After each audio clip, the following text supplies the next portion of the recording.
should speak to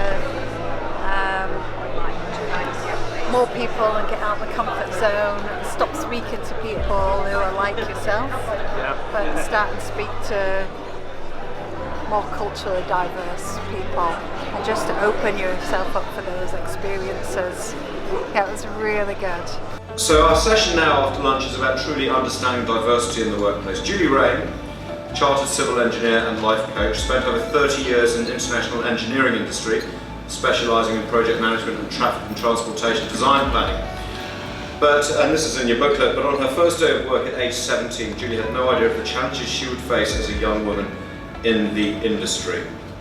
Former Women of Influence finalists engaged in workshops have helped countless professionals and companies in resilience, leadership, and most importantly, truly understanding and benefiting from workplace diversity. Please welcome to the stage, Julie Rain.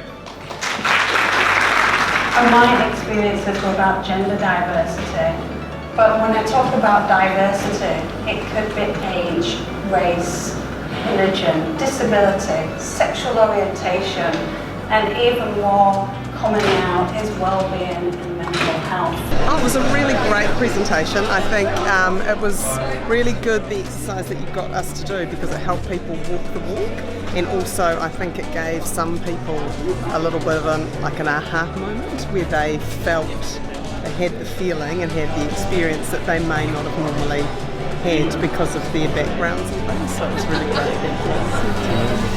So what I'd like to do is show you what it feels to be included or not included.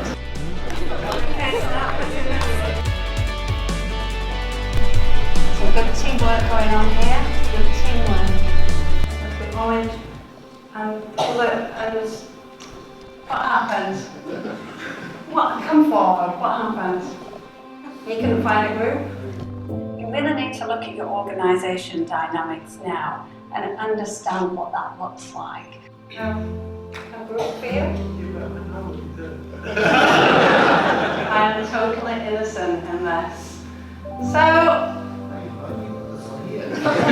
you worked it out. no group? Oh, come forward. Come forward, don't be shy. Okay, so how did it feel for you four? How did it feel when you were trying to find a group? Awkward? It might also be the language that you put, and I mentioned earlier about when you're looking to do a job advert, how are you portraying the language to those people you're trying to attract to your business? Very nice when you're not part of a group. So you felt awkward, you felt lonely, you don't feel like you're belonging, and you get rejected from the group. So let's go over to the groups. How did you feel, Reds, when you found your group? So diversity and inclusion strategy. Well, if you don't have one, then maybe just look into starting one. How did you feel when you found your group?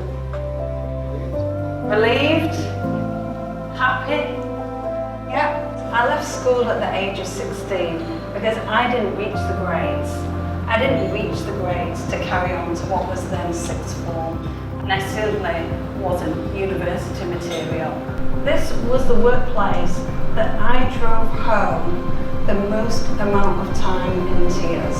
And that's what it's like in the workplace. If you've got people who are not part of the organisation or part of the culture and the diversity, that's how they feel, and it's not productive.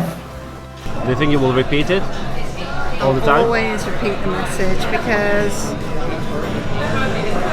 New Zealand's a big place. It's a small world, but there's lots of people in business. So maybe when you have your next tea break, maybe when you're at another conference, or maybe when you're at a networking event, you might think about not gravitating to that person that looks like you. And maybe you might go and speak to somebody who's the opposite of you, and actually look at being more diverse. Be open to new experiences and be open to new cultures. Because if all of us make a change, that's when big changes will happen.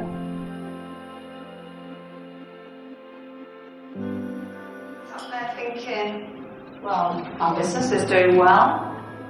This doesn't affect me. This is just for the big corporates.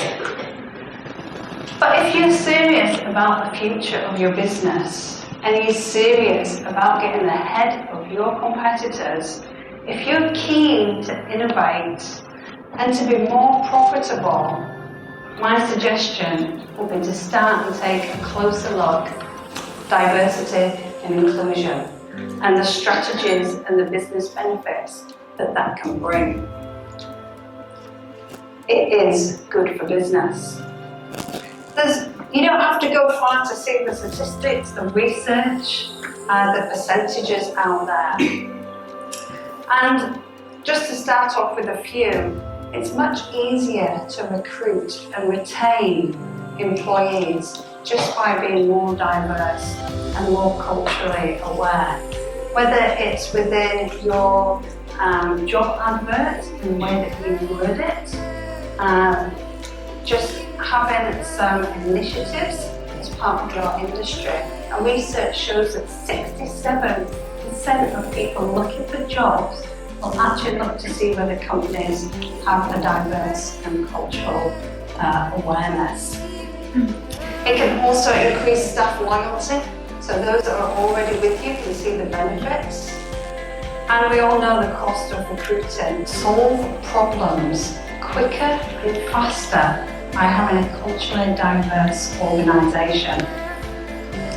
You get better customer service. So if your organisation is actually culturally aligned with the multicultural nation that we are, then ultimately you can connect better with your customers and ultimately provide better customer service. I really enjoyed it. That's great.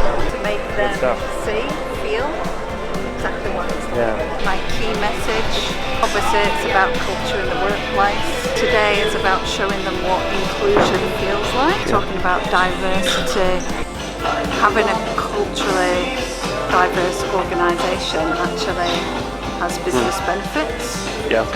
Who doesn't want a profitable business? Because there are so many benefits. And you need to keep saying the same message to make change, and making change in culture is difficult. So we need to keep repeating.